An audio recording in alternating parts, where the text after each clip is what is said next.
Today, I'm going to be crafting a prosperity charm for the summer solstice. This is a very simple way to align oneself with the Earth's energies and bring about abundance and prosperity in those areas of your life that need a little boost of sunshine. This charm also makes a lovely rustic decoration for one's home. It really is quite a simple charm to make, but I hope you enjoy the video nonetheless. I will speak to you in just a moment about the herbs I've chosen for the charm, their magical properties, and then we will get to crafting. I'll talk to you soon.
Today is the day that I'm finally going to craft my summer solstice prosperity charm.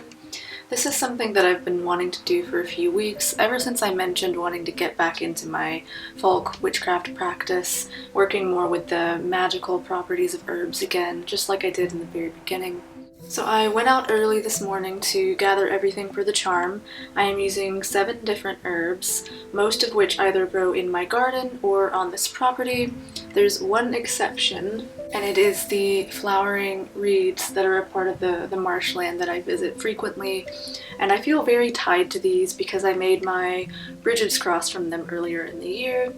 And now that they're in flower, I thought that they would make a beautiful base for the charm. I think it just shows, it illustrates very beautifully the blooming out of the Earth's energy. Like I said, I am using 7 different herbs, so I thought I could go through each one and talk a little bit about their properties, but mostly we'll be here crafting the charm as the sun comes down on this table, and it just feels like a really good, happy day to make something beautiful. So first of all, from my very own garden, I have echinacea, which is good for fortifying and strengthening spells. And think about the way echinacea is great for your immunity and strengthening your immunity. We can use it the same way in a spell. Next, I have a sprig of St. John's wort. This is an ornamental St. John's wort, not the medicinal one that I typically work with. That will be in bloom next week or so. And even this little guy has not started blooming yet, but I did want to include him as part of the charm so I have time to work my intent around the spell. So St. John's wort. But I really wanted to include St. John's wort because it is a classic summer solstice herb. It literally blooms right around the solstice time, and it is great for protection, exorcism, and strengthening spells also. Next up is plantain. I am using the narrow leaf plantain that is just growing abundantly in my yard. I was hesitant about using this one, however plantain is just a wonderful healing herb, literally, for your skin. You can make something called an emerald healing salve with this combined with comfrey or St. John's wort. Plantain is also an herb for healing, strength, and protection, and I picked 3. 3 being the number of manifestation and creativity. Next up, we have our beautiful feverfew, which I've already been gathering so much of. I have a vase full of it here, fresh, and a bunch of dried bundles behind me. I adore the way this dries. But feverfew energetically is another one of those herbs that we can use for protection. And then next up I have elder. I'm actually just using the leaves for the charm because the flowers are so delicate they just immediately fall off, and frankly I would rather save them for the salve that I'm working on. I don't know if I've shared that video yet. And like St. John's wort, elder is another one of those quintessential summer solstice herbs because it flowers right around the solstice time. It is used for strength, prosperity, healing, and protection, amongst many other things. It is very much steeped in lore, and I just love studying it, especially this time of year. So I knew I definitely wanted to include some of the leaves as part of my charm. And then last but certainly not least, we have oak. There is a beautiful white oak tree that is growing on this property, and I've talked more about working with tree medicine and paying more attention to what is above me, and I have lived here with my mama for 4 years, and I never realized that there was a white oak in the backyard. I never paid attention to what type of tree it is, but just like the willow, now that I have identified it, I'm seeing it everywhere. And oak is possibly one of the most important herbs that I'll be working with today, or trees that I'm working with today, because it is the quintessential summer solstice tree. It is the white oak, it's a symbol of masculinity and strength, and that is very much also the symbols of the sun. So I knew it would be important to include this. I also love that it grows in a cluster of 3, just to match that energy of building and creation.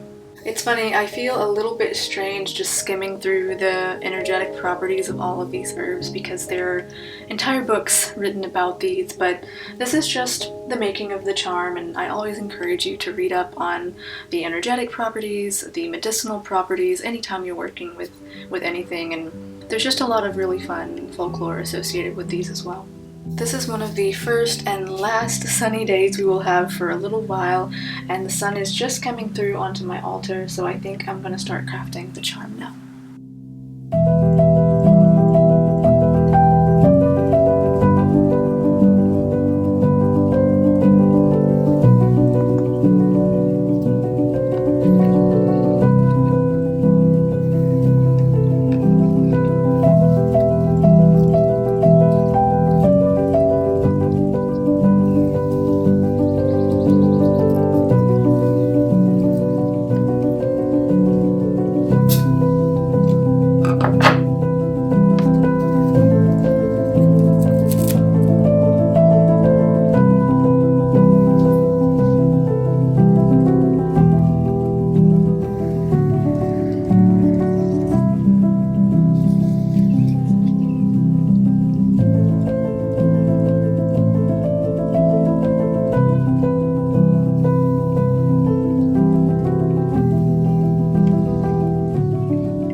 Okay, so here we are, my completed solstice charm. I'm gonna hang it right here while we wrap everything up. It's funny, this was my first time ever making a charm like this. Usually when I work with the energetic properties of herbs, I'm either burning them as an incense or I'm bundling them up to also smoke cleanse my space, like rosemary and mugwort. So this is my first time making a charm, and I think it worked very beautifully. I already feel a lot more happy and inspired, and maybe it's something to do with the idea that this is the first and last sunny day that we're gonna have for a little while, but either way, I think there's something magical about crafting with your hands, and it's coming from your heart. Now there is a lot to unpack behind herb charms like this. I can't get into it in this video, and I'm sure there's plenty of people out there who know much more about it than me, but I think when it comes to sharing your personal practices with others, it's not about being right, as long as we're respectful of course, but it's not about how I know more than you and vice versa. I think it's about community, sharing, creativity, and just trying to inspire. So I hope you found a little bit of joy and inspiration from this today. So there are a couple of different ways that you could use your solstice charm. Now some people would hang it on their threshold like you would a decorative wreath. You could let it dry on your altar until the winter solstice. But for me personally, I'm going to be burning mine on the day of the summer solstice. People all over the world for thousands of years have celebrated the solstice as a time of light and life, and this is no different. I think in a way it's very similar to having a family barbecue in a way, only we're going to be burning herbs. But this charm is also a physical marker of my intent. So on the winter solstice, that's around the time that I set, personally, my goals for the new year.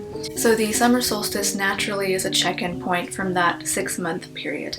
So I know what my goals are, maybe I need to tweak them or prune some things back.